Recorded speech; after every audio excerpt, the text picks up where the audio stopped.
মোহাম্মদ সালাহ এমন একজন ফুটবলার যিনি প্রত্যেকটা গোলের পর মহান আল্লাহর কাছে কৃতজ্ঞতা প্রকাশ করেন, লুটিয়ে পড়েন সেজদায়, এমনকি খেলার দিন মাঠে প্রবেশের আগে অজু করে নেন। ধর্মপ্রাণ মোহাম্মদ সালাহ এভাবে ইসলামকে বিশ্ব দরবারে পরিচয় করিয়ে দিচ্ছেন।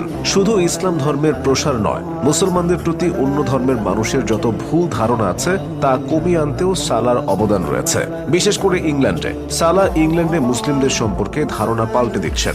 যে ব্রিটেনে মুসলিমদের তাদের ইসলামিক ঐতিহ্য প্রদর্শন করতে দুইবার ভাবতে হয়, সেখানে লন্ডনের ক্লাব লিভারপুলের হয়ে খেলা মোহাম্মদ সালাহ ইসলামকে তার জীবনের আষ্টে পৃষ্ঠে জড়িয়েছেন। মোহাম্মদ সালাহর একমাত্র মেয়ের নাম মক্কা মোহাম্মদ সালাহ, ডাক নাম মক্কা।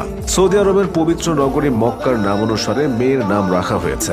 সালাহ তার স্ত্রী ম্যাগির অনুরোধে এই নাম রেখেছেন। সালাহর হাতে প্রায়শই পবিত্র কোরআন শরীফ দেখা যায়। বিমান ভ্রমণের সময় তিনি নিয়মিত কোরআন শরীফ তেলাওয়াত করেন।